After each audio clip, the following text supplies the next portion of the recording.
শুধু বট বাহিনী দিয়ে, স্ট্যাটাস দিয়ে মানুষকে ছোট করে। আমাদের যারা এখানে সামনে বসে আছে আমার ছোট ভাইরা, তারাও ওই সরকারের সদস্য ছিলেন। কারো ছোট ভাই হিসেবে আমি এখানে আসিনি। কারো নাম বলে নাই তো। নাহিদ ইসলামের নামে কি দুর্নীতির অভিযোগ উঠেছে, নাহিদ ইসলাম কোথায় দুর্নীতি করেছেন, মাননীয় স্পিকার আমি সেই প্রমাণ ওনাদের কাছে চাচ্ছি। ধন্যবাদ মাননীয় স্পিকার।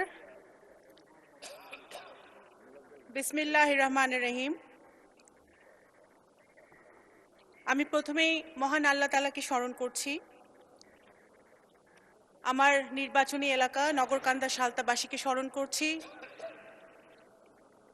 শহীদ রাষ্ট্রপতি জিয়াউর রহমান, যিনি স্বাধীনতার ঘোষণা দিয়েছেন, মুক্তিযুদ্ধ করেছেন, আমাদেরকে একটি স্বাধীন বাংলাদেশ দিয়েছেন, ওনাকে স্মরণ করছি। আমাদের গণতন্ত্রের মাতা দেশনেত্রী বেগম খালেদা জিয়াকে স্মরণ করছি। মাননীয় স্পিকার, আমি আপনাকেও ধন্যবাদ জানাতে চাই। দেশ ও জাতি আজকে গর্বিত যে একজন বীর মুক্তিযোদ্ধা আজকে স্পিকারের আসনে বসে আছে। আমরা আজকে গর্বিত। আমি মাননীয় সংসদ নেতা, দেশের প্রধানমন্ত্রী জনাব তারেক রহমানকে ধন্যবাদ জানাতে চাই। মাননীয় স্পিকার, আমাদের দেশের একটা দুর্ভাগ্য হলো, আমরা দেখেছি রাজনৈতিক দলের নেতারা বা নেত্রীরা ইতিহাস লিখতে চায়। যখন আমরা ইতিহাস লেখার চেষ্টা করি, যেমন আমরা দেখেছি গত ফ্যাসিবাদ আওয়ামী লীগ সরকার নিজের আপন মনের মাধুরী মিশিয়ে ইতিহাস বিকৃত করেছিল, সেই ইতিহাস যখন আমরা লিখতে চাই তখন আমরা আপন মনের মাধুরী মিশিয়ে ইতিহাস লেখার চেষ্টা করি। আমি মনে করি বাংলাদেশের ইতিহাস, মুক্তিযুদ্ধের ইতিহাস ইতিহাসবিদদের লেখা উচিত। তাহলে বোঝা যাবে কার কখন কিভাবে কোন সময় কোন ভূমিকা ছিল। রাষ্ট্রপতির ভাষণ, কোন রাষ্ট্রপতির ভাষণ? রাষ্ট্রপতি সেই রাষ্ট্রপতি যে রাষ্ট্রপতি আমাদের জুলাই যোদ্ধারা যারা শহীদ হয়েছেন, যাদের রক্ত দিয়েছেন 17 বছর ধরে, যে সকল বিএনপির নেতাকর্মীরা প্রাণ দিয়েছে, গুম হয়েছে, খুন হয়েছে, তাদের রক্তের বিনিময়ে আমরা যেই 5ই আগস্ট পেয়েছিলাম, তারপরে যে ইন্টারিম সরকার এসেছিল ডক্টর ইউনূসের নেতৃত্বে, সেই সরকার যেই রাষ্ট্রপতি শপথ পড়িয়েছিলেন সেই রাষ্ট্রপতির ভাষণ, এবং সেই সরকারে আমাদের যারা এখানে সামনে বসে আছে আমার ছোট ভাইরা, তারাও ওই সরকারের সদস্য ছিলেন। যদি রাষ্ট্রপতি অবৈধ হয়, যদি রাষ্ট্রপতির ভাষণ অবৈধ হয়, তাহলে তৎকালীন সরকারও কিন্তু অবৈধ হয় নাকি সেটা ভেবে দেখতে হবে। কোন রাষ্ট্রপতি? সেই রাষ্ট্রপতি যেই রাষ্ট্রপতি এই মজলুম, আজকে আমাদের মাননীয় বিরোধী দলের নেতা উনি সবসময় একটি কথা বলেন যে এই সংসদ মজলুমদের সংসদ। সত্য কথা, 100% সত্য কথা। এই সংসদে গুম থেকে ফেরত আসা সংসদ সদস্য আছে, এই সংসদে আয়নাঘর থেকে ফেরত আসা সংসদ সদস্য আছে, এই সংসদে ফাঁসির কেষ্ট থেকে ফেরত আসা সংসদ সদস্য আছে, হাজার হাজার মামলা মাথায় নিয়ে তারা জেল খেটেছে সেই সংসদ সদস্য আছে। সুতরাং এই ইটস এ ইউনিক পার্লামেন্ট। অবশ্যই এই মজলুম কারা আমাদেরকে মজলুম বানিয়েছিল? গত ফ্যাসিবাদী সরকার যারা আমাদেরকে মজলুম বানিয়েছিল, সেই মজলুমের পার্লামেন্টে মজলুম দ্বারা নির্বাচিত রাষ্ট্রপতি এসে যখন ফ্যাসিবাদের বিরুদ্ধে কথা বলে, গুম খুনের বিরুদ্ধে কথা বলে, গণতন্ত্রের পক্ষে কথা বলে, শহীদ জিয়ার পক্ষে কথা বলে, বেগম খালেদা জিয়ার গুণগান গায়, বিএনপির গুণগান গায়, সেটা অবশ্যই আমাদের আন্দোলনের সার্থকতা। মাননীয় স্পিকার, এখন আপনারা বললেন ভাই, এখন বিএনপি এমন একটি রাজনৈতিক দল মাননীয় স্পিকার, যেই দলের উপরে বাংলাদেশের জনগণের আশা ভরসা। সুতরাং বিএনপিকে ক্রিটিসাইজ হবে সেটা আমরা জানি। বিএনপি এমন একটি দল যেই দলের নেতাকর্মীরা সেই দলের নেত্রীর মতো আপোষহীন হয়ে একদিনের জন্য আইডেন্টিটি গোপন করে রাজনীতি করে নাই। এই দলের নেতাকর্মীরা ধানের শীষের ব্যাজ লাগিয়ে শহীদ জিয়া, তারেক রহমান, খালেদা জিয়ার টি শার্ট পরে তারা গুলি খেয়েছে, টিয়ার গ্যাস খেয়েছে, জেলে গিয়েছে। তারা পথ গোপন করে অন্য দলে থেকে রাজনীতি করার চেষ্টা করে নাই।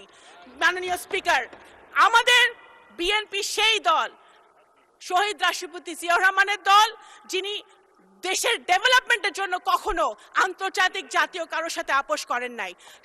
বেগম খালেদা জিয়ার দল, যিনি দেশের গণতন্ত্রের জন্য, স্বাধীনতা সার্বভৌমত্বের জন্য কারোর সাথে আপোষ করে নাই। এই দলের হাজার হাজার নেতাকর্মী জান দিয়েছে, প্রাণ দিয়েছে, ভবিষ্যতেও জান দিবে, প্রাণ দিবে। জুলাই সনদ, অনেক কথা হয়েছে জুলাই সনদ নিয়ে মাননীয় স্পিকার। জুলাই সনদ, অবশ্যই বিএনপিকে জুলাই সনদ নিয়ে বলে কোনো লাভ নাই। জুলাই সনদ মানে কি? একটা রিফর্ম, বাংলাদেশের রিফর্ম, নতুন প্রজন্মের জন্য রিফর্ম, সংস্কার। আপনি যদি ইতিহাস দেখেন, বাংলাদেশ জাতীয়তাবাদী দল বাংলাদেশে একটি মাত্র দল যে বাংলাদেশের জন্মের পর থেকে এখন পর্যন্ত যত রকম রিফর্ম সংস্কার হয়েছে বাংলাদেশের উন্নতির জন্য, প্রত্যেকটা বিএনপির হাত ধরে হয়েছে।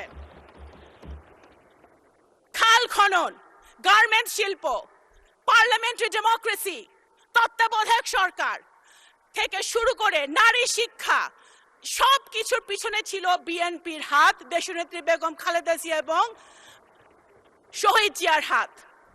এবং এখন যেটা হচ্ছে reform, family card, farmers card, আমাদের নতুন প্রজন্মের জন্য কাজ, এই সব কিছুই হচ্ছে জনাব তারেক রহমান বিএনপির হাত দিয়ে, যেটার আপনারাও সুফল পাবেন ইনশাল্লাহ বিরোধী দলের নেতৃবৃন্দ।